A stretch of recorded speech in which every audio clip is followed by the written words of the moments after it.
গোপাল মাধব মধুসূদন দেবকী নন্দন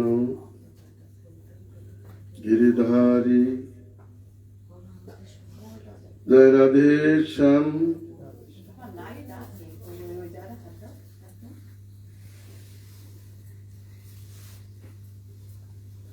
বন্দেহং শ্রীগুরো শ্রীযুত পদকমলং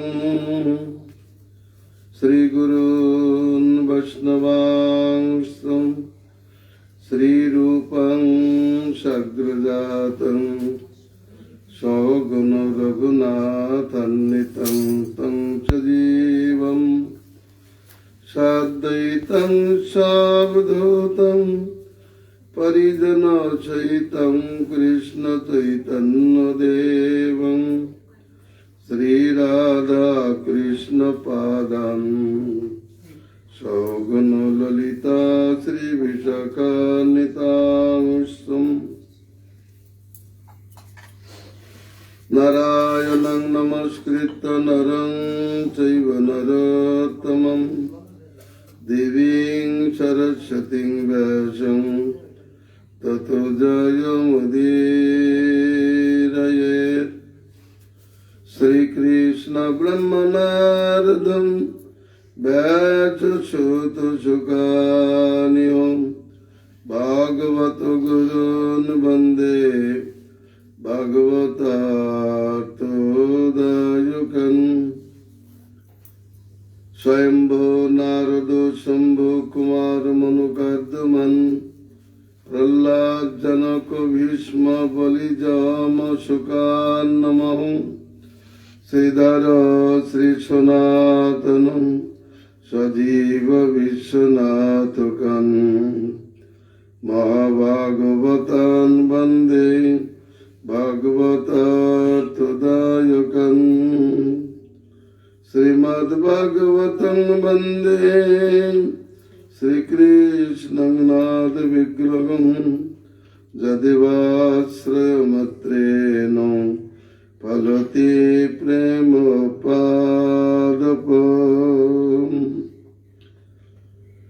হরে কৃষ্ণ কৃষ্ণ কৃষ্ণ হরে হরে হরে রাম রাম রাম হরে হরে।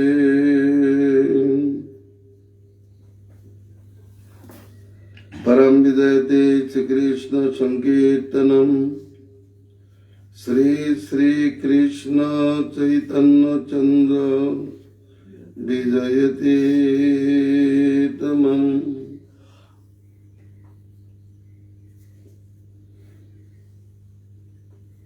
শ্রীমদ্ ভাগবতম শ্রীমদ্ ভাগবতে মঙ্গলাচরণ আমাদের আলোচ্য বিষয়। গতকাল মঙ্গলাচরণের সম্বন্ধাত্মক মঙ্গলাচরণ আলোচিত হয়েছিল। তাতে আমরা জানিয়াছি পরম সত্য বস্তু হলেন শ্রীকৃষ্ণ, তিনি ধ্যানের বস্তু। তিনি অনুধ্বনিতে শ্রবণ কীর্তন স্মরণের বস্তু, তিনি আরাধ্য বস্তু। তার কর্তৃত্ব, সর্ববিজয়ী কর্তৃত্ব, গুরুত্ব, মহত্ব, অচিন্ত প্রভাব, প্রতিপত্তির কথা একই শ্লোকে, জন্মাদ্যস্য শ্লোকে ব্যাখ্যা করেছেন, বর্ণন করেছেন। তিনি নিজেও প্রভাবে কপটতা মুক্ত এবং সকল প্রকার কপটতা মুক্ত করতেও সমর্থ, যেহেতু মায়াকেই কপটি বলা হয়েছে। তিনি মায়ামুক্ত, মায়াধীশ বলিয়া তিনি নিরস্ত কুহক। কুহক মানে কপটতা। কুহকের অনেক সংজ্ঞা, আত্মবঞ্চনা, ছলনা ইত্যাদি।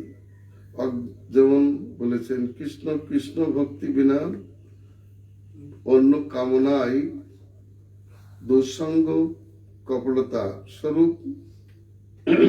দুঃসঙ্গ কইয়ে কইতাও আত্মবঞ্চনা, কৃষ্ণ কৃষ্ণ ভক্তি বিনা অন্য কামনা। নিজ তেজ প্রভাবে ধাম না, নিজ ধাম তার স্বরূপ প্রভাব প্রতিপত্তি মথুরা। মথুরা ধাম দ্বারা নিজের শরীর দ্বারা নিজের প্রভাব প্রতিপত্তি দ্বারা তিনি সর্বদাই নিরস্ত কুহক স্বরূপ, অর্থাৎ কপটতা মুক্ত।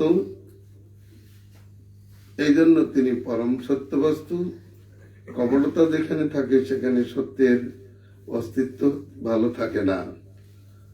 যৎ ছলেনানুবিদ্ধম সত্যং ন তজ্জৎ ছলনানুবিদ্ধম। ছলের দ্বারা যা বিদ্ধ তা কখনো সত্য হতে পারে না। এই জন্য ভগবান ছলনা মুক্ত। যদিও মায়া তারই একটি শক্তি, তথাপি তিনি মায়া মুক্ত, ছলনা মুক্ত। সত্যং শ্রীকৃষ্ণং ধীমহি নরাকৃতি পরব্রহ্ম। ব্রহ্মাণ্ড পুরাণ বলেছেন যে সত্যং শ্রীকৃষ্ণং ধীমহি নরাকৃতি পরম ব্রহ্ম। নরাকৃতি পরব্রহ্ম হলেন শ্রীকৃষ্ণ। তিনি সত্য বস্তু, তাকে আমরা ধ্যান করি। সত্যং পরম ধীমহি, সত্য শব্দে কৃষ্ণই উদ্দিষ্ট। এজন্য ব্রহ্মাণ্ড পুরাণের ব্যাখ্যা করেছেন যে সত্যং শ্রীকৃষ্ণং ধীমহি নরাকৃতি পরম ব্রহ্ম। সত্যং শ্রীকৃষ্ণং ধীমহি।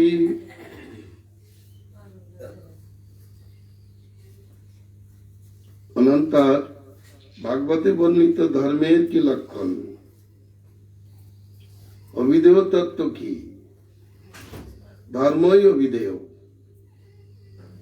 শ্রীমদ্ ভাগবতে বর্ণিত ধর্মের কি লক্ষণ তার দ্বিতীয় শ্লোকে প্রকাশ করেছেন।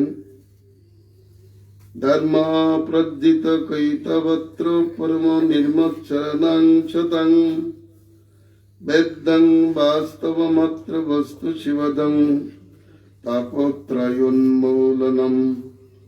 শ্রীমদ্ ভাগবতে মহামণিকৃতে কিংবা পরৈরীশ্বরম সদ্য ঘিদ্যাবরুদ্ধতি অত্র কৃতিভি শুশ্রূষুভিস্তৎক্ষণাৎ। মহামুনি শ্রী বেদব্যাস রচিত শ্রীমদ্ ভাগবতে আলোচ্য ধর্ম প্রজ্জিত কৈতব, অর্থাৎ সকল প্রকার কপটতা মুক্ত। এ ধর্মের কোন কাপড়ের স্থান নাই। অর্থাৎ যে ধর্মচেষ্টার মধ্যে এই বর্ণাশ্রম ধর্ম, দেহ সম্বন্ধীয় বর্ণাশ্রম ধর্ম,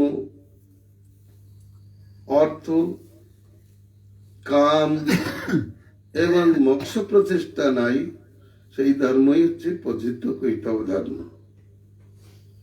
যে ধর্মানুষ্ঠানের মধ্যে চতুর্বর্গ বিধান নাই, চতুর্বর্গ বিধি নাই, চতুর্বর্গ ভাবনা নাই, সেই ধর্ম প্রজ্জিত কৈতব ধর্ম। বেদ ধর্ম নিরস্ত, কারণ চৈতন্য বিচারে এটা কপট অজ্ঞানতম ধর্ম। অতএব বললেন মহামণি বেদব্যাস। বেদব্যাসের মহামণি সংজ্ঞা কেন? তত্ত্ব ভক্তি যোগ সমাধিতে ভগবানকে সাক্ষাৎকার করে মণিগণ সাধারণত মনন করেন, আর ইনি মহামণি মানে সাক্ষাৎকার করে ধন্য। এই জন্য তিনি মহামণি। তিনি শ্রীমদ্ ভাগবতে যে ধর্মের কথা বলেছেন সেই ধর্ম হচ্ছে সকল প্রকার কপটতা মুক্ত, অর্থাৎ বেদ বর্ণিত ধর্ম, অর্থ, কাম, মোক্ষ চেষ্টা মুক্ত। সামান্য বেদ ধর্মের কথা এই শ্রীমদ ভাগবতে বর্ণিত হয় নাই, কারণ এখানকার ধর্ম হচ্ছে পরম ধর্ম। পরম ধর্মের বিশেষণ কি? যে কপটতা মুক্ত। কপটতা মুক্ত হলেই পরমতা প্রাপ্ত হয়, মল মুক্ত হলেই নির্মলতা লাভ করে। তদ্রূপ বেদ ধর্মকে পর্যন্ত বাদ দিয়েছেন। বেদব্যাস নিজে অনুভূতিতে বুঝতে পেরেছেন, নারদের কৃপায় তার অনুভূতি লাভ হয়েছে, ভগবত সাক্ষাৎকার করে দেখেছেন এই চতুর্বর্গ বিধান, এর দ্বারা জীবের আত্যন্তিক কল্যাণের সম্ভাবনা নাই। এই জন্য তিনি সকল প্রকার কপটতা মুক্ত মোক্ষাভিসন্ধিরূপী প্রশব্দে সিদ্ধার্থ স্বামীপাদ ব্যাখ্যা করেছেন মোক্ষাভিসন্ধিরূপী নিরাস্ত। মোক্ষ চেষ্টা বাসনাও সেখানেই নিরাস্ত হয়েছে। কারণ ধর্ম হচ্ছে পরম ধর্ম। পরম নির্বচ্ছরণাং শতাং বেদ্যম, কেবল নির্মচ্ছ সাধুদের বেদ্য ধর্ম। এ দ্বারা বোঝাচ্ছেন সমৎসর এক সাধু আছেন যারা পরশ্রী কাতর, তারাই ভাগবতের অর্থ জানে না, এই ভাগবত ধর্ম জানেন না, ভাগবত ধর্মকে অনুশীলন করতে পারেন না। নির্মচ্ছরণাং শতাং বেদ্যম, এ ধর্ম নির্মচ্ছর সাধুদের বেদ্য ধর্ম, অর্থাৎ অনুভূতির ধর্ম। এই ভাগবতে বাস্তব বস্তু নিহিত হয়ে আছে। বাস্তবমাত্র বস্তু, বস্তু হচ্ছে বাস্তব বস্তু, অবাস্তব বস্তু, জগৎ সম্বন্ধীয় সব বস্তুই অবাস্তব বস্তু। মায়িক যত বস্তু সব অবাস্তব বস্তু, আর ঈশ্বর সম্বন্ধী বস্তুই বাস্তব বস্তু, যেহেতু তিনি ত্রিকাল সত্য বস্তু। বাস্তব বস্তুর লক্ষণ কি? শিবদম, মঙ্গলপ্রদ। মঙ্গলের কি লক্ষণ? তাপত্রয়ের মিলনম। মঙ্গল যেখানে থাকে সেখানে ত্রিবিধ তাপের মূল স্বরূপ অবিদ্যা থাকে না। ত্রিবিধ তাপ আধ্যাত্মিক, আদিদৈবিক, আদিভৌতিক। এই ত্রিবিধ তাপের মূল হচ্ছে অবিদ্যা, খ্রিস্ট বহির্মুখতা। মঙ্গল যেখানে বিরাজ করে সেখানে এই ত্রিবিধ তাপের মূল থাকিতে পারে না। অর্থাৎ শ্রীমদ ভাগবতে বর্ণিত ধর্ম সকল প্রকার কপটতা মুক্ত, ত্রিতাপ মুক্ত, পরম মঙ্গলপ্রদ, বাস্তব বস্তুর সেবাপরায়ণ ধর্ম, বাস্তব বস্তুর অনুশীলনময় ধর্ম। বাস্তব বস্তু হচ্ছে কৃষ্ণ, তার অনুশীলনময় ধর্মই এই ধর্ম। অত্র শব্দ 3 বার এখানে ব্যবহার করেছেন। এ দ্বারা বোঝাচ্ছে যে শ্রীমদ ভাগবতে এত গুরুত্ব। এই শ্রীমদ ভাগবতের ধর্মই পরম ধর্ম। এই শ্রীমদ ভাগবতে যে বর্ণিত বস্তু পরম বস্তু। শ্রীমদ ভাগবতে শ্রেষ্ঠতা এই ভাগবত শ্রবণেই। অধিক কি? শ্রবণ সুকৃতিবান শুশ্রূষুর হৃদয়ে ভগবান অবরুদ্ধ হয়ে যান। অতএব অন্য শাস্ত্র অনুশীলনে আর কি প্রয়োজন?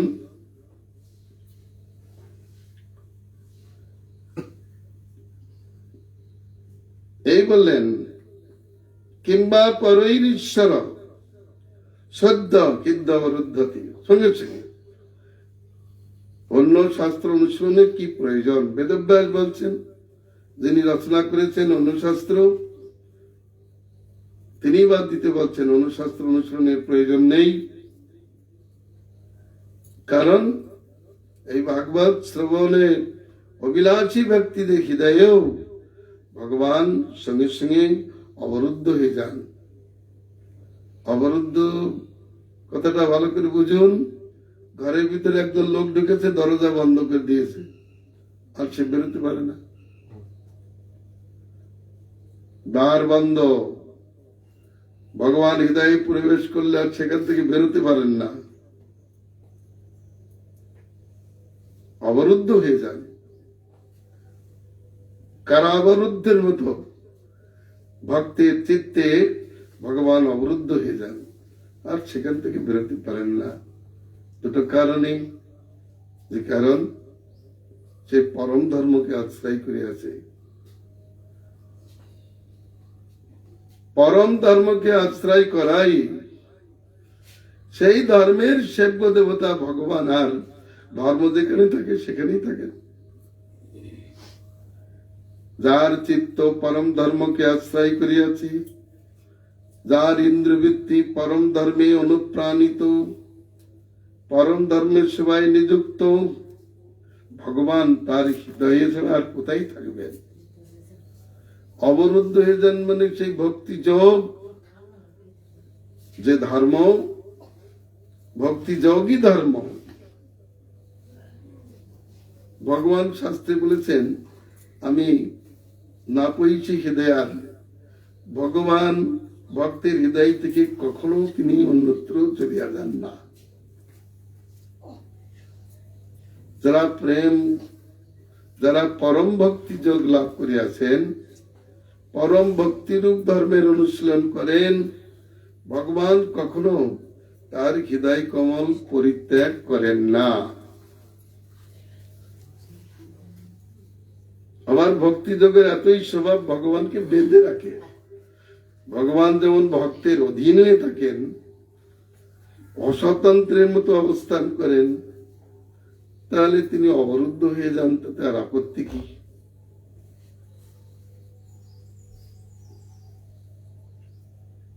তাহলে ভাগবতে বর্ণিত ধর্মের এতই শ্রেষ্ঠতা, ভগবানকে অবরুদ্ধ যদি করতে চান কেউ, তাহলে তিনি ভাগবত ধর্মকে আশ্রয় করিবেন। ভগবত দর্শন ধর্ম, চিত্ত থেকে মাৎসর্য পরিত্যাগ করিবেন। মাৎসর্য থাকলে ভাগবত ধর্মের অনুশীলন সম্ভব নয়। নির্মৎসর সাধুদের বেদ্য, মৎসর সাধুদের হৃদয়ে ভগবান অবস্থান করেন না, কারণ তাদের চিত্তে মাৎসর্য অবস্থান করে। আমার এই রূপ গোস্বামীপাদ বলেছেন, শোকামর্ষই অর্থাৎ শোক, ক্রোধ, কাম আদির দ্বারা যা চিত্ত আক্রান্ত, তার চিত্তে ভগবানের স্ফূর্তির সম্ভাবনা থাকে না। শোকামর্ষাদিবীর ভাবৈ আক্রান্তং দস্য মানুষং কথং তস্য মুকুন্দস্য স্ফূর্তি সম্ভাবনা ভবেৎ। মাৎসর্য তো সকল প্রকার অবগুণ যুক্ত, তাতে কাম থাকে, তাতে ক্রোধ থাকে, মদ মোহ সব থাকে। মাৎসর্য এতই জঘন্য বৃত্তি যে তার মধ্যে সমস্ত অবগুণগুলো থাকে। আর সেই মাৎসর্য যার হৃদয়ে বাস করে, ভগবান কি সেখানে বাস করেন? সাধু বাইরে সাধু বৃত্তি ধারণ করিলে কি হবে? যার অন্তরে মাৎসর্য বাস করে, সেই চিত্তে ভগবান কোনদিন থাকেন না, স্ফূর্তি প্রাপ্ত হন না, সেখানে থাকার তার কোনো জায়গাই নেই। মাৎসর্য যুক্ত চিত্তে তিনি অবস্থান করেন না। কিন্তু নির্মৎসর হলে, ভাগবত ধর্মপ্রাণ হলে, ভগবান তার অন্তরে সবসময় অবস্থান করেন, অবরুদ্ধের মতো অবস্থান করেন। ভক্তগণ তালা দিয়ে রাখে না, কিন্তু ভক্তের হৃদয় থেকে ভগবান যেতে চান না। এই নয় যে ভগবানকে যেতে দেব না, একথা আমার সনাতন গোস্বামী বলেছেন যে ভগবান তুমি সত্য যুগে ধ্যান শৃঙ্খলে ছিলে, আবার তেতা যুগ আসলে ধ্যান শৃঙ্খল ছেড়ে আবার যজ্ঞ শৃঙ্খলে ঢুকলে, তারপরে তারপরে তুমি পরিচর্যা শৃঙ্খলে এসেছো, কলি যুগে তুমি সংকীর্তন শৃঙ্খলে আবদ্ধ। কোটি জন্ম আমি তোমাকে এখান থেকে আর মুক্তি দেব না।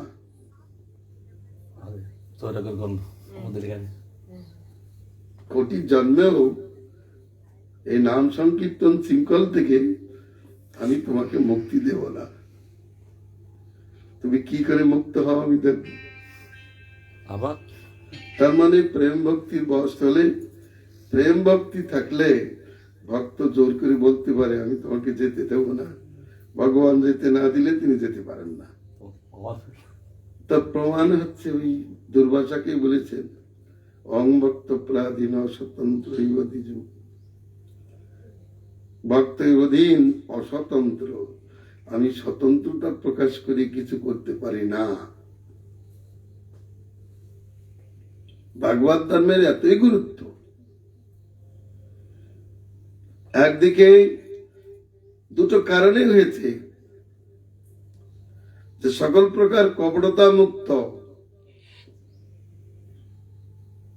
মানুষ ভক্তি করে নানা প্রকার চাওয়া পাওয়া নিয়ে। চাওয়া পাওয়া নিয়ে ভক্তি করলে ভগবান মোটেই সন্তুষ্ট হন না। হয়তো ভজন প্রভাবে তার ধন সম্পত্তি লাভ হয়, কিন্তু ভগবান তো সেখানে যান না। তার হৃদয়ে বসবার স্থান নেই। যে চিত্তে কাম ক্রোধাদির অবস্থান করে সেই চিত্তে তো ভগবান বাস করতে পারেন না। আর অবরুদ্ধ হওয়ার কথাই তো নেই। বড় সাধু শুধু বেশে সাধু বলে হবে না, মাৎসর্য মুক্ত হলেই তবে ভাগবত জানতে পারবে, ভাগবত ধর্ম প্রাপ্ত হবে, ভগবান তার হৃদয়ে থাকবে।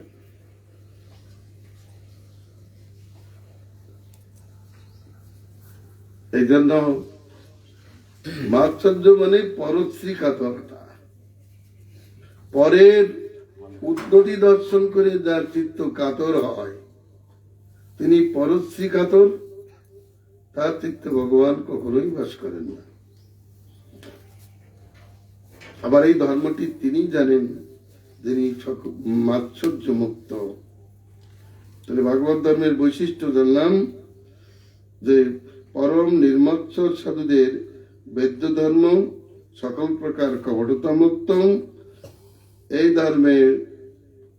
ধর্ম মঙ্গলপ্রদ এবং তাপের ত্রিবিধ মূলকে পর্যন্ত উৎপাদন করে। তাপ বাইরে নাশ করে শুধুমাত্র না, তাপত্রয়োন্মূলনম,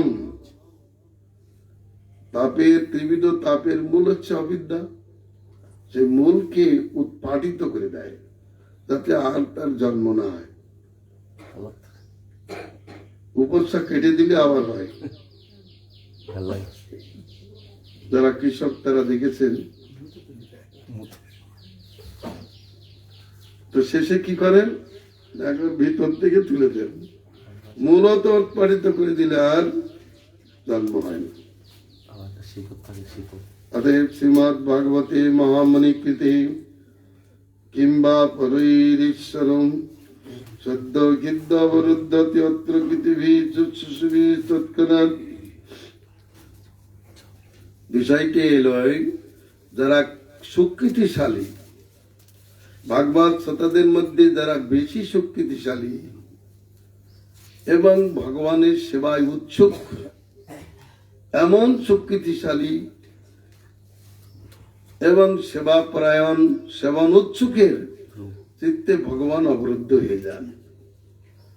এটা একটা অনুধ্বনি হচ্ছে যারা বেশি সুকৃতিপরায়ণ না এবং যাদের মধ্যে শুশ্রূষা ধর্মের উদয় সম্পূর্ণরূপে হয়নি, তাদের হৃদয়ে ভগবান সঙ্গে সঙ্গে প্রবেশ করেন না, কিন্তু বলেছেন ভাগবতী, শ্রদ্ধার সহিত যারা নিত্যকাল ভগবানের কথা শ্রবণ কীর্তন করেন, ধীরে ধীরে ভগবান তাদের হৃদয়ে প্রবেশ করেন। চিহ্নত শ্রদ্ধা নিত্যং গিনতস্য সতিষ্ঠিতম গিনতস্য সতিষ্ঠিতম নাতি দীর্ঘেন কালেন ভগবান বিশতি হৃদয়ে। অতি অল্পকালের মধ্যেই হৃদয়ে প্রবেশ করেন। শুশ্রূষু মানে সেবা করতে চাইছে, সুকৃতি প্রয়ণ এবং শুশ্রূষু, তার হৃদয়ে ভগবান সঙ্গে সঙ্গে অবরুদ্ধ হয়ে যান। সঙ্গে সঙ্গে সদ্য শব্দ, সঙ্গে সঙ্গে 2-5 বছর পরে এমনটি না, সঙ্গে সঙ্গে শ্রবণের অভিলাষ মাত্রই তার হৃদয়ে ভগবান এসে যান, বসে যান। কেন বসে যান? ভগবান তো ভক্তবৎসল, ও ব্যক্তি সেবা করবার জন্য উৎসুক, অতএব ভগবান না এসেই পারে না। কোন ভক্ত যদি প্রণাম করেন, তার প্রণামটা স্বীকার করতে ভগবান চরণ আগে সেখানে পাঠিয়ে দেন। চরণ না থাকলে নমস্কার হয়? যেমন কৃষ্ণায় নমঃ এমনটি বলার সঙ্গে সঙ্গে মাথাটা নত হওয়ার আগেই চরণ তার সামনে পড়ে, ওই চরণেই তো নমস্কার করে। মাথাটা লাগে ওই চরণে, তাহলে চরণটি আগে, মাথাটা পরে লাগে।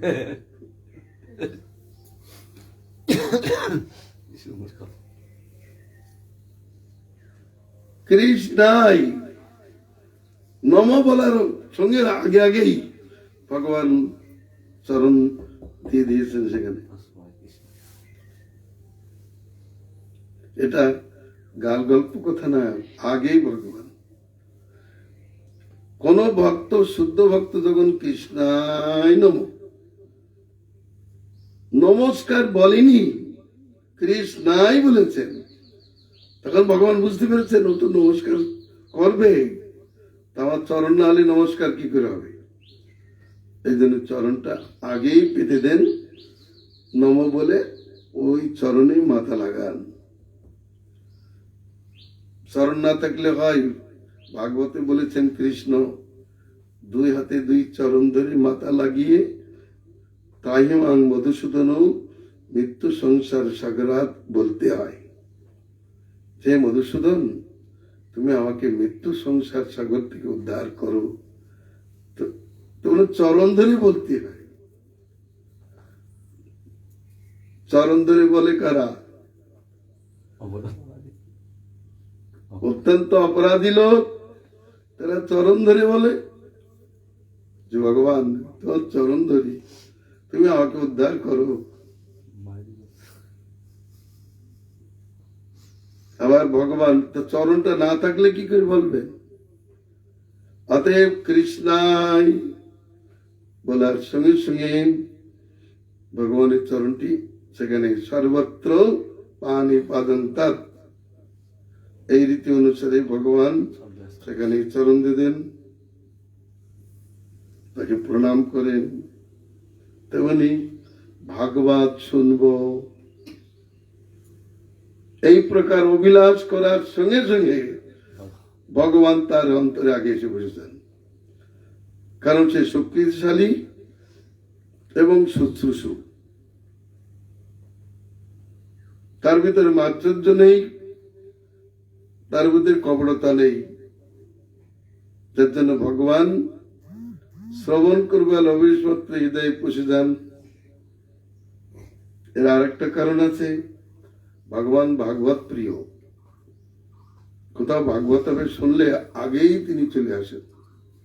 কতগুলো শ্রোতা আছে দেখুন, পাঠ কীর্তন আরম্ভ হয়নি, আগেই এসে বসে গেছে, আসরে আগে এসে বসে যান। ভাগবত হবে সেদিন আগেই এসে বসে যান। ভগবানের শ্রোতা। ভগবান হচ্ছে প্রথম শ্রোতা। জয় কৃষ্ণচন্দ্র ভগবান কি জয়। ভগবান এমন একটা জায়গায় বসেন যেখানে থেকে ভালো করে শোনা যায়, দেখা যায়। তো ভগবান বিচার করে দেখেন যে একমাত্র এই নির্মৎসর সাধুদের হৃদয়টি আমার বসবার উপযুক্ত স্থান। কারণ মশার উৎপাত বা অন্য কোনো প্রাণীর উৎপাত থাকলে একনিবিষ্ট চিত্তে ভাগবত শোনা সম্ভব নয়। যাদের চিত্তে কামনা বাসনা আছে ওইগুলো কাটার মতো ভগবানকে বিদ্ধ করতে থাকে। ভগবান আমায় ধন দাও, তোমায় ধন দাও, আমায় মোক্ষ দাও।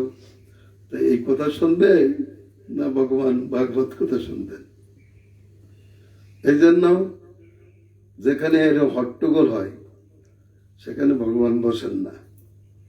যাদের চিত্তে শুধু গোলমাল চলছে, ধর্মার্থ কাম মোক্ষের চিন্তা চলছে, তাদের চিত্তে ভগবান বসেন না। কিন্তু যারা একান্ত হয়ে গেছেন, মাৎসর্য মুক্ত, তার মানে মাৎসর্যের সঙ্গে থাকে কাম, ক্রোধ, লোভ, মোহ, মদ, এই পাঁচটা থাকে মাৎসর্যের সঙ্গে, তার একটাও নেই। না থাকাই চিত্তটি শান্ত, উদ্বেগ মুক্ত, আবার সে সেবা করবার জন্য উৎসুক। ভগবান সেখানে না আসে পারে? সে যখন সেবা করবার জন্য উৎসুক তখন শাস্ত্রে বলেছেন ভগবান আপনি ভক্তিযোগ ভাবিত ভক্তের হৃদয়ে বাস করেন। যখন তারা যে রূপ দেখিতে ইচ্ছা করে আপনি তাকে সেই রূপ দেখিয়ে থাকেন। আপনি ভক্তের হৃদয় থেকে কখনো কোথাও যান না। তো ভাগবত ধর্ম এতই সুন্দর ধর্ম, সর্বোত্তম ধর্ম। যারা সত্য সত্যই সর্বান্তঃকরণী ওই ভাগবত ধর্মকে ধারণ করেছেন ও তাদের হৃদয়ে ভগবান ভাগবত শ্রবণ করার আগে এসে উপস্থিত হয়ে যান। তিনি প্রথম শ্রোতা। ভক্তের কর্ণটি পরিষ্কার, তার কান দিয়ে ভগবানের কথা সুন্দরভাবে প্রবেশ করে। তাদের কানে বাজে কথা নেই, তাদের মুখে বাজে কথা নেই, তাদের অন্তরে বাজে চিন্তা নেই। আগেই বলেছে শুশ্রূষু, সেবা করতে চায়। এই জন্য ভগবান তার অন্তরে অবরুদ্ধ হয়ে যান। সেবা যে করতে চাই তার সেবাটাও নিশ্চয়ই উত্তম। অতএব ভগবান ভালো বন্ধু যদি পেয়ে যান সেখান থেকে আর অন্যত্র যেতে চান কেউ? আমরাই যদি ভালো বন্ধু পেয়ে যাই তাহলে আমরা সেখান থেকে উঠতে চাই না। অন্য কি, একটা কুকুরকে যদি একটু খেতে দেওয়া হয়, তাকে যদি বলা হয় এখান থেকে চলে যা, লেজ নাড়িয়ে ওখানে বসে থাকে, সে সেখান থেকে যেতে চায় না। ভগবানের সঙ্গে তুলনা হয় না। আমি বলছি সামান্য প্রাণীরও একটু বোধ আছে যে ভালো পেলে সেখান থেকে চলতে চায় না। আর ভগবান যেখানে ভক্ত বৎসল, তিনি তো ভক্তকে ছেড়ে থাকতেই পারেন না। ভগবান তো ভক্তের হৃদয়ে বাস করেন। ভাগবত মাহাত্মেই বলেছেন ভক্তি দেবী জ্ঞান বৈরাগ্যের সহিত আনন্দে নৃত্য করতে থাকলে ভগবান সেখানে উপস্থিত হয়েছিলেন। ভক্তি বলেছিলেন আমি কোথায় থাকবো। চতুর্শন বলেছিলেন আপনি ভক্তের হৃদয়ে থাকুন, ভক্ত তো আপনাকেই চাই। অতএব জ্ঞান বৈরাগ্যের সহিত ভক্তি সেখানে থাকলেন। এবার ভগবান এসে বলছেন আমি কোথায় থাকবো? ভগবানের বৈকুণ্ঠে জায়গা নেই? বৈকুণ্ঠে জায়গা থাকলেও আবার এসে বলছেন আমি কোথায় থাকবো? চতুর্শন বললেন ভক্ত তো আপনাকেই চায়, আমি তো ভক্তি প্রিয়, ভক্ত প্রিয়, এই জন্য ভক্তির হৃদয়েই বাস করুন। ভগবান ভক্তের হৃদয়েই বাস করতে লাগলেন। তো বাস করা মানে হচ্ছে অবরুদ্ধের মতো কারাগৃহে বাস করা, দ্বারটা খোলা আর এর দ্বারটা বন্ধ, বেরোতে পারে না। কারাগারের লোক তো বাইরে বেরোতে চায়, আর ভক্তের হৃদয়স্থ ভগবান হৃদয় থেকেই যেতে চান না। না পৈশিনাথ হৃদয়ান না পৈশিনাথ,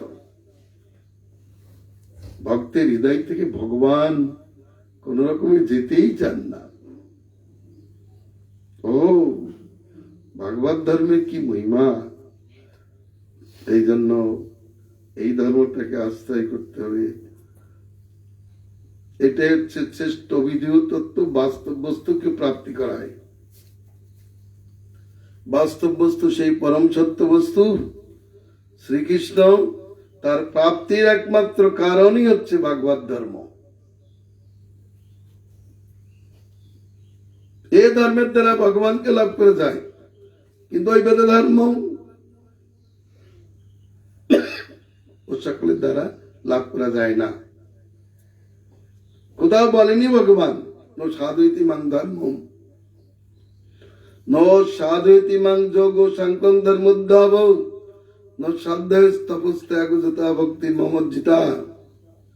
হে উদ্ধব, দিন দিন বর্তমানা ভক্তি যোগ আমাকে যেমন বশীভূত করে, যোগ সাংখ্য যোগ বেদ ধর্ম জপ তপ ধ্যান এই সব কিছুই আমাকে বশীভূত করতে পারে না।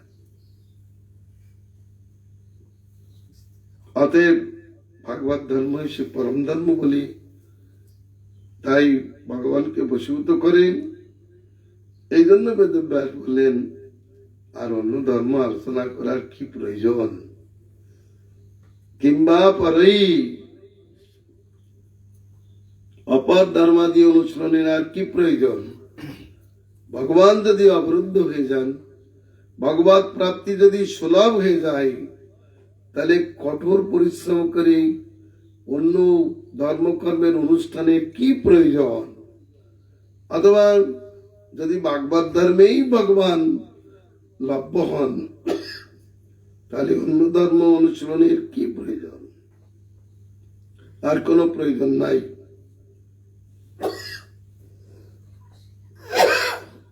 এইরূপ বলছেন। এই জন্য প্রজ্জিত কৈতব ধর্মে অভিধেয় বিচার, অভিধেয় নির্ণয় রয়েছে।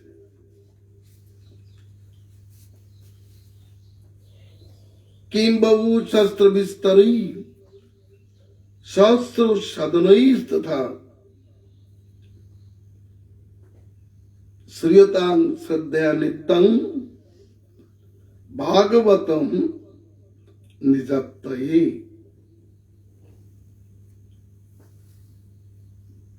অতএব বলেন বহু শাস্ত্র বিস্তারের কি প্রয়োজন, সহস্র সহস্র সাধনের বা কি প্রয়োজন। নিত্যকাল শ্রদ্ধার সহিত ভাগবত শ্রবণ করুন, তাহলে স্বরূপ উপলব্ধি অনায়াসে হইবে। ভাগবতম নিজাত্তয়ে, অর্থাৎ এই ভাগবতকে আত্ম উপলব্ধির জন্য শ্রদ্ধার সহিত শ্রবণ করুন, শ্রবণ করুন। আর পান করুন কি প্রয়োজন, কি তত্ত্ব? এ ভাগবত রস পান করুন, এটাই অভিধেয়, এটাই পেয়। গাছটাই রক্ষণীয় বিষয়, ফলটাই রক্ষণীয় বিষয়, ফলটাই পেয় বিষয়। ভক্তি অভিধেয়, আর ভক্তি রস পেও। এবার বলছেন, প্রয়োজন তত্ত্বের উদ্দেশ্য দিচ্ছেন, নিগম কল্পতরুর গলিতং ফলং শোক মুখাদমৃত দ্রব সংযুতম এবত ভাগবতং রসমালয়ম মুহুরহো রুচিকা বিভাবুকা।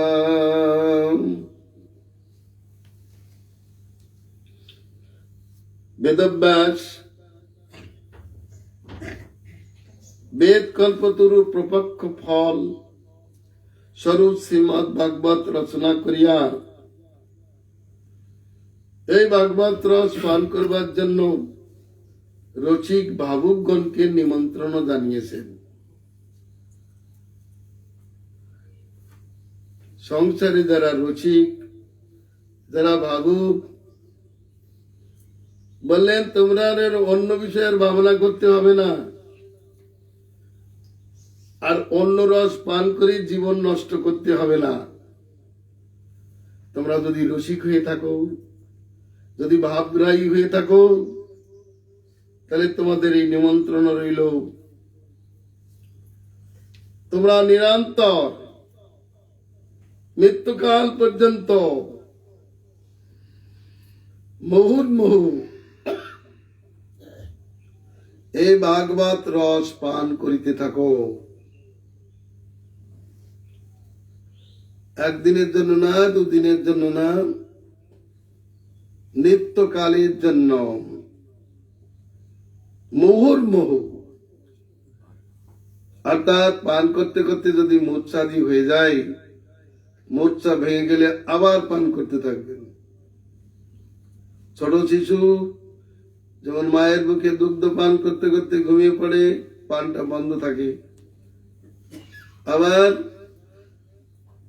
যখন জাগ্রত হয় সঙ্গে সঙ্গে পান করতে থাকে। তেমনি মতের এই রস পান করতে থাকুন আপনারা। বেদ কল্পতরুর প্রপক্ষ ফল। বেদ একটা কল্পতরু স্বরূপ।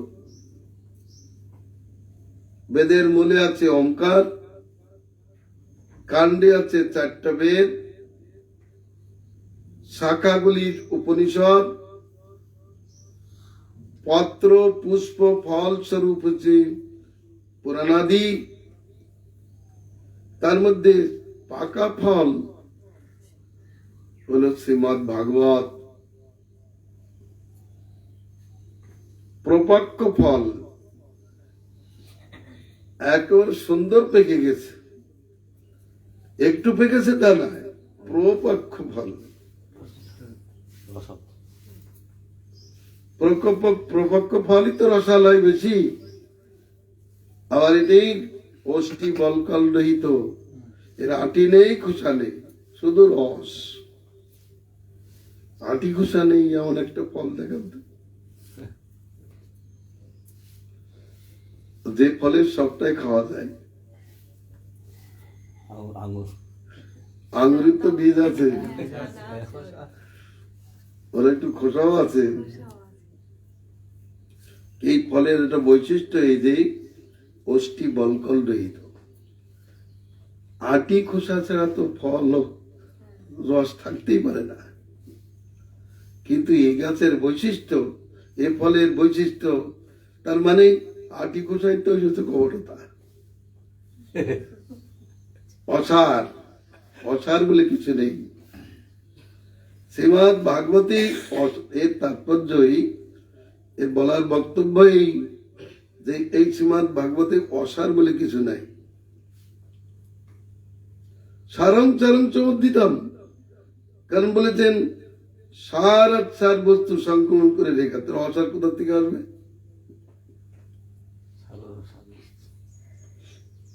সারং সারং সমদ্ধিতম,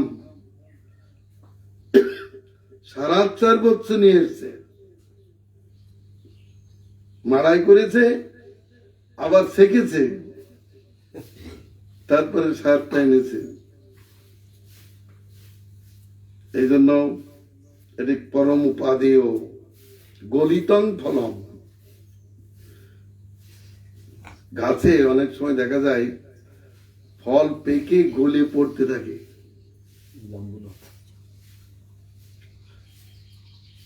জাম গাছও দেখা যায় জাম পেকেছে আর আর গলে পড়তে থাকে, রস টস করে পড়তে থাকে। এই ভাগবত রস গলিতং ফলম। কিন্তু ও কার মুখের থেকে এসছে? সুখের মুখ থেকে গলে পড়েছে। সুখের মুখ থেকে, সুখদেবের মুখ থেকে। ভাগবত রসটা আসছে কোথা থেকে?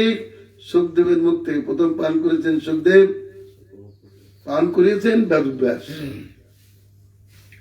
সুখদেব ওটা পান করেছে, তার মুখ থেকে গলিত হয়েছে। পরীক্ষিত একটু পান করেছে, আবার তার মুখ থেকে সব পরম্পরায় করছে পড়ছে, কিন্তু একটা কথা এদের ঝুটো হচ্ছে না। এক মুখ থেকে আর এক মুখে যাচ্ছে, কিন্তু ঝুটো হয় না, দোষ থাকে না, কোন দোষ নেই। গলিতং সুখমুখাত অমৃত দ্রব্য সংযতম। অমৃত দ্রব্য অর্থাৎ মোক্ষ কে তিরস্কারকারী, এত আনন্দ মোক্ষকেও তিরস্কার করে এই রসের ফলের স্বাদ। গলিত ফল অমৃত দ্রব্য, অমৃত মানে মোক্ষ, মোক্ষানন্দকেও তিরস্কারকারী এই ভাগবত ফল সুখদেবের মুখ থেকে নির্গত হয়েছে। সুখদেব পান করেছে, আর পান করতে পারছে না, বেড়ে যাচ্ছে, পড়ছে। আপনারা ওর মুখ থেকে পান করুন। কতদিন? রসমালয়ম, আলয় পর্যন্ত, অর্থাৎ মুক্তি পর্যন্ত বা মূর্ছা পর্যন্ত। কারণ এর আগে পরেই বলেছেন মুহুরহ, ও মুহুর্মুহু, তার মানে পান করতে করতে ঘুমিয়ে পড়ুন, আবার ঘুম ভেঙে গেলে আবার পান করতে থাকবেন। যদি মূর্ছিত হয়ে যান, পান করতে করতে আনন্দ মূর্ছা পেয়ে যান, মূর্ছা ভেঙে গেলে আবার পান করতে থাকুন। তার মানে ভাগবত নিত্যকাল সেবনীয়। চৈত্রদেব তার জন্য সারা জীবন তিনি এই ভাগবত শ্রবণ করে গেছেন।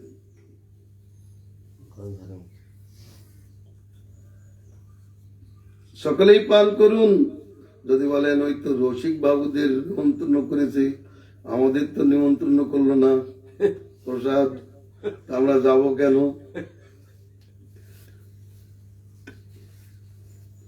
কিন্তু কেবল রসিক বাবুদের নিমন্ত্রণ করেছে, আমাদের তো করেননি।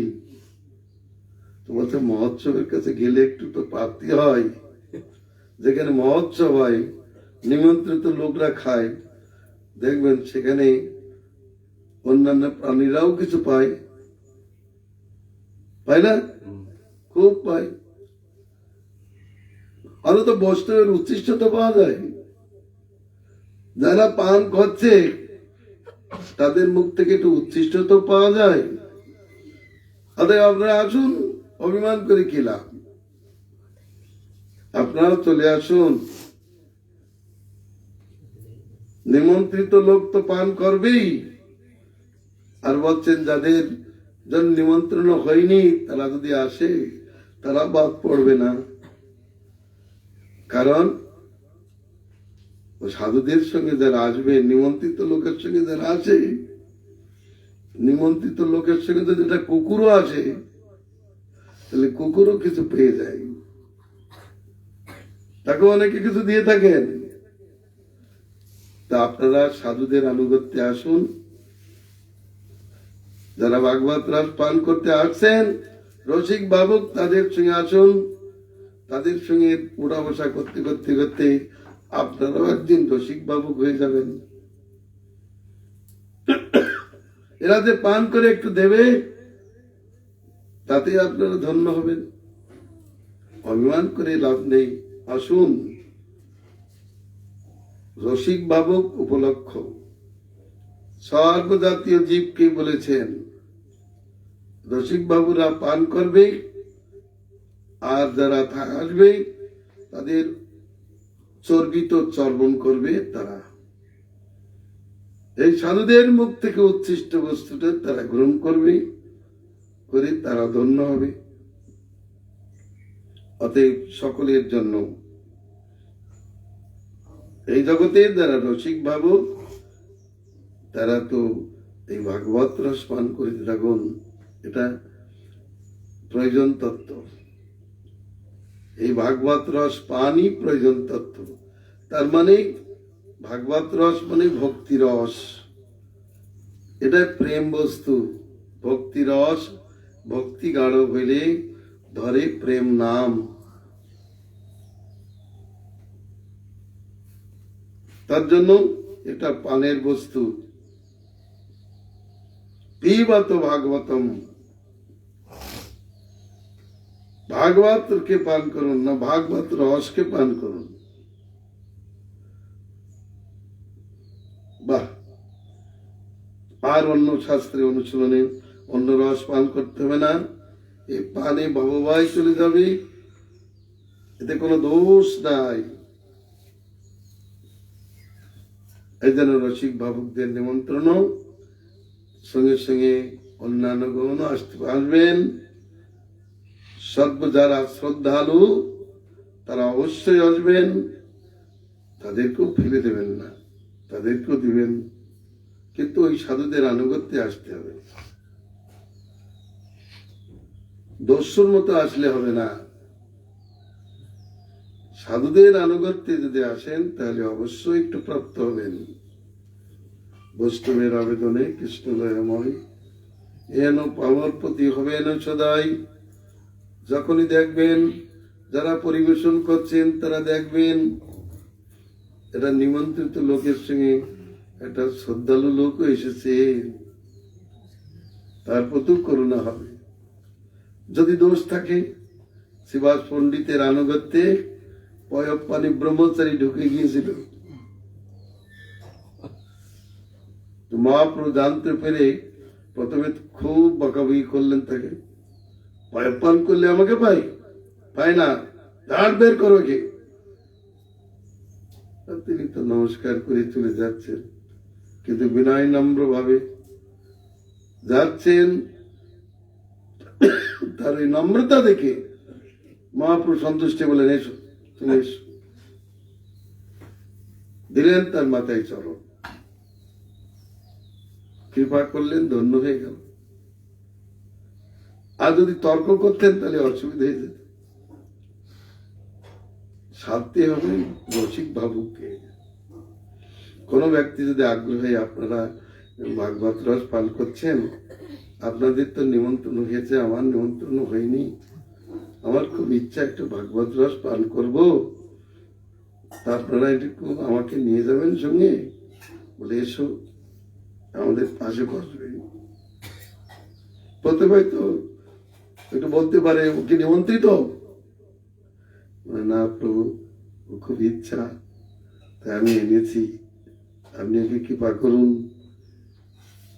এরকম বললে ঠিক আছে, বসুক, পান করুক, সে পান করতে পারবে। তাহলে আনুগত্যে যার অধিকার নেই সে পর্যন্ত পান করতে পারবে। নিমন্ত্রণ তার নেই, কিন্তু এসেছে, অবশ্য প্রাপ্ত হবে। কারণ সাধুগণ সমাগতদের সমাদর অবশ্যই করেন। আর ভগবান পরম করুণাময়, সৌদ্ধব কি বলবেন যে এই রস যাদের নিমন্ত্রণ হয়নি তারা পাবে না? রসিক বাবুকরা তো পাবেই। রসিক বাবুদের সঙ্গ যারা করে তারাও প্রাপ্ত হবে। সকলেরই একটা পেয় ভাগবত রস সকলেরই পেয়, এটা জানতে হবে। কিন্তু এই বৈষ্ণবের আনুগত্যে আসতে হবে, তাহলে ধর্ম সিদ্ধ হবে। এই পর্যন্ত মঙ্গলাচরণ 3 শ্লোকে সম্বন্ধবিদ প্রয়োজন তত্ত্ব বললেন। প্রয়োজন কি? ভাগবত রস পান। অভিধ কি? না ভাগবত ধর্মের অনুষ্ঠান। আর সম্বন্ধ হলেন তো কৃষ্ণ। বলে কৃষ্ণের রস, তো কৃষ্ণের রসই ভাগবত রস। এখান থেকে ভাগবত রস পান করতে বলেছেন, ওই ভগবান শ্রীকৃষ্ণের ভক্তি রস হচ্ছে ভাগবত রস। তো ভক্তি গাঢ় হলে ধলে প্রেম নাম। কথাটা বুঝতে হবে। কেউ যদি তর্ক করেন যে সম্বন্ধ নাই কৃষ্ণ বুঝলাম, অভিধেয় তো ধর্ম কথা বললো, ওটাই ধর্ম, অভিধেয়।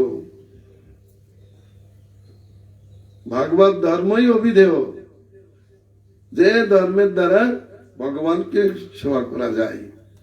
ধর্ম মদ্ভক্তি গীত প্রক্ত, আমাদের যা ভক্তি করে সেটাই ধর্ম। তাহলে ভাগবত ধর্ম ভগবানের ভক্তি ধর্ম। আর তারপরে রস পান করতে বলছেন, ভাগবত রস পান করছেন, তার মানে কি? ভগবানের ভক্তি রস ভাগবত রস, সেটাই পান করতে থাকুন। তার মানে কৃষ্ণ সম্বন্ধ, কৃষ্ণ ভক্তি অভিধেয়, আর কৃষ্ণ প্রীতি প্রয়োজন, সেটাই 3টে নাম করে এখানে বললেন। বেদ কল্পতরু প্রপক্ষ ফল শ্রীমৎ ভাগবত, মানে বেদের প্রতিপাদ্য হচ্ছে কৃষ্ণ প্রেম।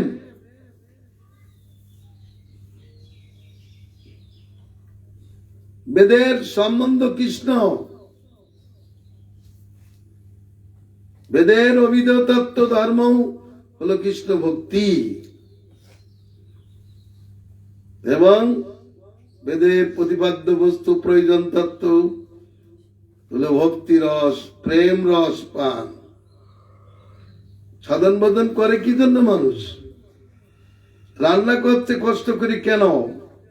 সুখে আস্বাদন করার জন্য তো। তেমনি গাছ লাগিয়েছে কেন? ফলের রস আস্বাদন করার জন্যই তো। তদ্রূপ বেদ কল্পতরু, এই ফলের রস ভাগবত রস, এটা পানের বস্তু। এই জন্য সম্বন্ধটা রাখতে হবে কৃষ্ণের। অভিধেয় তার সেবা, আর পেয় হচ্ছে তার প্রেম রস। এই উদ্দেশ্য ভাগবতী ত্রিবিধ তত্ত্ব মঙ্গলাচরণে প্রকাশ করলেন। এবার এই ভাগবতীর প্রবৃত্তির বিষয়ে আলোচনা করবেন। ভাগবতীর প্রবৃত্তি কোথায় হয়েছিল? এই ভাগবত অনুষ্ঠান যেখানে এই প্রেম রস বিতরণ হয়েছে, সেই স্থানটা কোথায়? বলে সেটা হচ্ছে প্রথমে এখানে বলছে নৈমিষারণ্য। শুকরতলে প্রথম অধিবেশন হয়েছে। তখন অত শ্রোতা ছিল না, সুখদেবী মাত্র শ্রোতা ছিলেন। পরিবেশন একমাত্র সুখের কাছে হয়েছিল। না, পরীক্ষিত মহারাজের কাছে তখন শ্রোতা ছিল। প্রথম অধিবেশন হয়েছে সম্যপ্রাস, সম্যপ্রাসে হয়েছে। তখন তো সুখদেবী একমাত্র শ্রোতা ছিলেন। তারপর শুকরতলে পরীক্ষিত মহারাজ, তিনি হলেন তার শ্রোতা। সেখানে পরিবেশন হলো দ্বিতীয় অধিবেশন, তৃতীয় অধিবেশন নৈমিষারণ্যে। তা নৈমিষারণ্যের প্রবৃত্তির কথা বলছেন এখানে। ওম নৈমিষ অনিমিষ ক্ষেত্রে ঋষয় চনকাদয় সত্রং স্বর্গায় লোকায় সহস্র সমমাসতম। প্রথমে বলছেন ওঙ্কার উচ্চারণ পূর্বক ভাগবত অনুশীলন করিবেন। এই ভাগবতের সকলের অধিকার। কোন এক সাধু বলেছেন নারীদের ওঙ্কার উচ্চারণ করিতে নাই। আমি বললাম এই কথাটা অদীক্ষিত নারীর পক্ষেই হতে পারে। বলে না, ওমকার তো বেদের মূল, নারীদের বেদ অধ্যয়নের অধিকার নেই। আমি বললাম তো গীতায় অধিকার আছে তো, গীতায় ভাগবতে অধিকার আছে তো? বলে গীতায় ভাগবতে অধিকার তো আছেই, ও তাহলে ওমকারের অধিকার আছে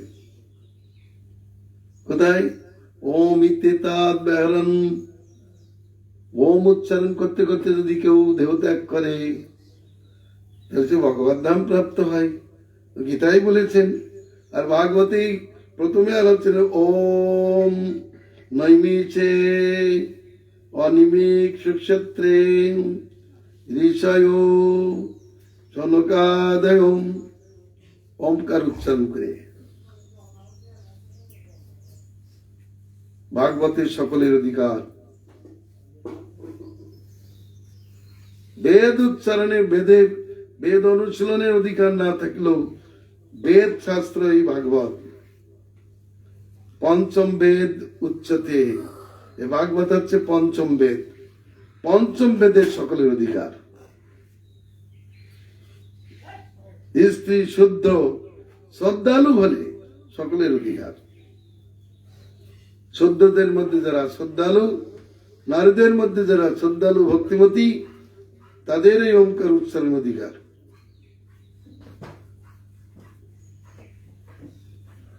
ওম প্রবৃত্তি, কারণ ওমকারই হচ্ছে ভগবানের সংক্ষিপ্ত নাম।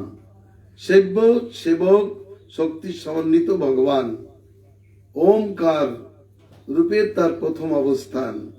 আকারেণ উচ্যতে কৃষ্ণ সচিদানন্দ বিগ্রহ, উকার প্রকৃতি রাধা বৃন্দাম নিত্য বৃন্দাবনেশ্বরী, মকারস্তু ত্রয়োদাস পঞ্চবিংশ প্রকীর্তিত।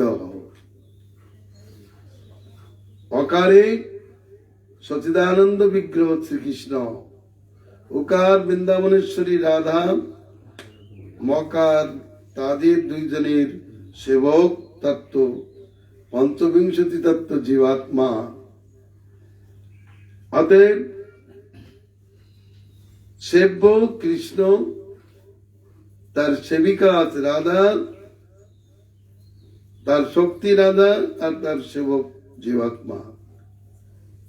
এই তিনের মিলেই ওমকার। অতএব সর্বত্র ওমকার উচ্চারিত। নৈমিষারণ্যে সনকাদি ঋষিগণ বৈকুণ্ঠ লোক প্রাপ্তির জন্য সহস্র বৎসরব্যাপী একটি যজ্ঞের অনুষ্ঠান করিয়াছিলেন। তাৎপর্যই কলি আগত জানিয়া সনকাদি ঋষিগণ কলি সন্তরণ করবার জন্য, কলি ঘোর অন্ধকার উত্তীর্ণ হওয়ার জন্য সহস্রব্যাপী একটি যজ্ঞের অনুষ্ঠান করিবার সংকল্প করিলেন। কিন্তু কোথায় করিবেন এটা জানবার জন্য তারা ব্রহ্মার কাছে উপস্থিত হলেন। ব্রহ্মা তার মনোচক্র ছেড়ে দিলেন, বললেন এই চক্র যেখানে পড়বে তোমরা সেখানেই যজ্ঞের অনুষ্ঠান করবে। ওই স্থানটি কলিবর্জিত স্থান, কলি সেখানে প্রবেশ করতে পারবে না। তো ওইটা পড়েছিল যেখানে, সেটাই হচ্ছে চক্রতীর্থ। আর অনিমেষ ক্ষেত্র বলা হয় জন্য এক নিমিষের মধ্যে ভগবান ওই বনের ভিতরে একটা অসুরকে হত্যা করেছিলেন। এই জন্য ভগবানের এক নাম অনিমেষ ক্ষেত্র। ভগবানের বসতি স্থানই অনিমেষ ক্ষেত্র নামে প্রসিদ্ধ। ওখানে ভগবান নিত্য বাস করেন। ভগবানের চোখে কোনো নিমিষ নেই, পলক নেই। এক নিমিষের মধ্যে তিনি অসুরকে বধ করেছিলেন। একদিকে নাম হলো নৈমিষারণ্য, ওই বনের নাম হয়েছে নৈমিষারণ্য। চক্র পড়েছে যেই জন্য চক্রতীর্থ নামে প্রসিদ্ধ। ঋষিগণ ওখানেই সহস্র বৎসর ব্যাপী একটি যজ্ঞের অনুষ্ঠান করলেন। ওই সঙ্গে তারা পুরাণ শ্রবণের ব্যবস্থা রাখলেন, যে যজ্ঞে আহুতি দেওয়ার পরে আমরা প্রত্যেকদিন নিয়ম করে পুরাণ শ্রবণ করব। এই জন্য তারা রোমার্চন সুতকে রেখেছিলেন। বেদব্যাসের প্রথম শিষ্য পুরাণ আচার্য রোমার্চনকে রেখেছিলেন।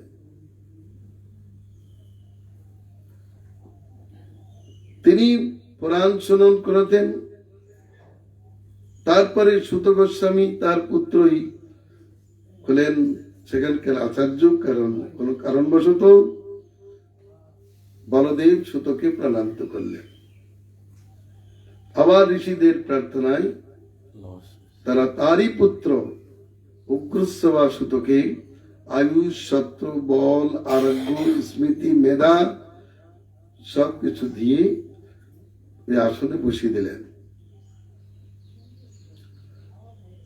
এরপর কি হলো, এই ভাগবতের অনুষ্ঠান যখন হয়েছিল শোকরতালে, তখন ওই সুত গোস্বামী সেখানে ছিলেন।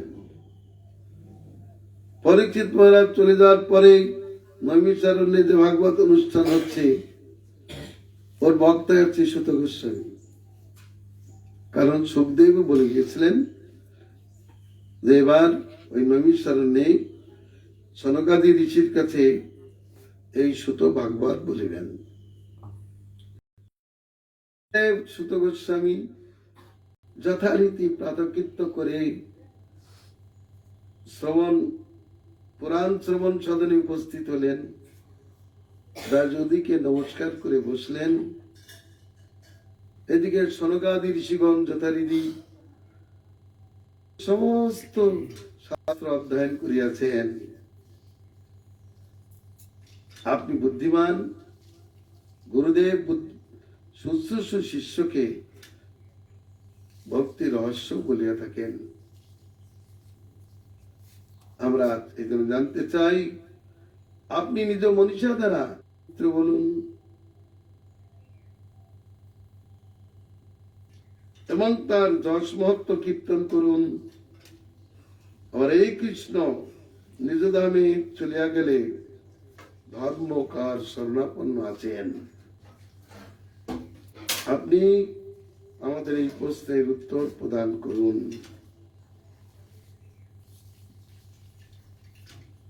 এই হল পত্র ছটক। এই 6টা প্রশ্নের উত্তর স্বরূপ শ্রীমদ্ ভাগবত।